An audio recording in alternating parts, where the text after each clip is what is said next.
Alright guys, so today we're going to be changing out one of these two HD wave inverters. This is going to be pretty similar to the SMA inverter changeout I did in an earlier video.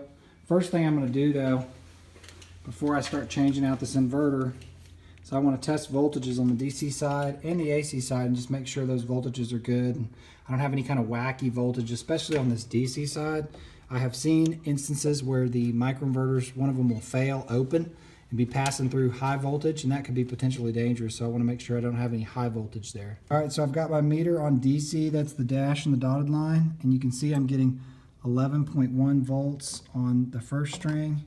I'll come in here, test the second set of conductors, and doesn't look like I'm getting any. Oh, there it is. Okay, so it's 11.1 volts on that one. So that's good. And then I'm going to check AC voltage. Go ahead and check that. So now I'm on AC. That was AC amps. There's AC volts. Squiggly line. And I'm going to just make sure I got 240. Breaker is in the off position. So we got 240. We'll turn it off. Now it's off. And I just want to do that for safety too, make sure everything's off before we start working on it. So now we're going to pull this inverter off the wall and put the other one up. So on these terminals right here, you push something in, and when you push your screwdriver in, that gets it to release. So can't really film and do it, but you'll see how it's done if you start messing with it. I have kind of a partner. Okay. But that thing is just hard to... Alright, so once you get both of the sets of wires disconnected, and I typically am going to tape up anything I think could ever somehow be hot, even though I know it's not hot. Then you just pull the conduits loose, and we change this inverter out. Alright, so once you get the inverter totally loose, it just lifts off these brackets. You got to take a little screw out right there. But not a heavy inverter, so I'm going to pull it off. I'm going to change it out for the other one.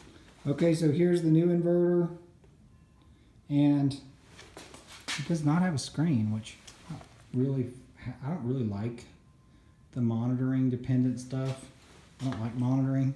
If you guys have watched my videos, you've heard me fuss about it. But look, shout out to the IMO, just in case you were wondering if there's an IMO inside of this box. There is, and there's IMO jumpers. Those are those little jumpers, and I just love that, man. Love IMO. Tempting to steal this switch. This little DC switch. It's the SI16 BMDC64R2H plus X95Q. So, and then, but anyway, yeah, I don't love screenless inverters, but that's what we got here, so. This guy's going to need to get some monitoring going on.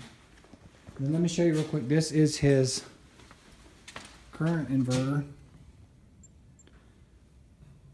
Making 393 volts DC. Pushing 1260 watts of power. So anyway, I think this is really helpful information. I would want to know all this stuff. But now he's screenless. So he's going to have to get his internet down here, get some Wi-Fi down here or something, because he's not going to know if his inverter's working or not. Except for his little light. He may have a light that goes pulses, maybe. Alright guys, so we got the other inverter up on the wall. Bracket's pretty easy to put up. Sometimes you got to eyeball it. But nice thing about these inverters, are lightweight. So transformable inverter, doesn't have a lot of weight to it. You can just throw it up there on the wall. Now I got to put a couple of holes in the side of the inverter for my conduits. I'm going to be using these Milwaukee thin wall hole saws. I love these hole saws. They're super quick. They fit in your impact or your drill. They make a nice clean cut, and they're very affordable.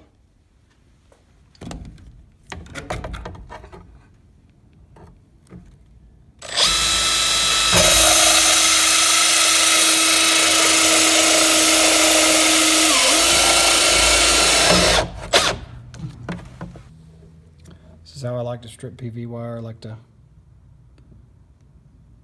cut it just a little bit and then break it so it doesn't ring. I don't like to ring them.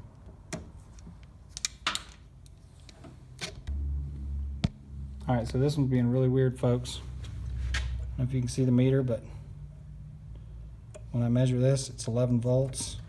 But when I go to measure these two, which it's marked red, I'm getting negative 11. So this one's mismarked. I just wonder if this is what was causing the problem from the get-go.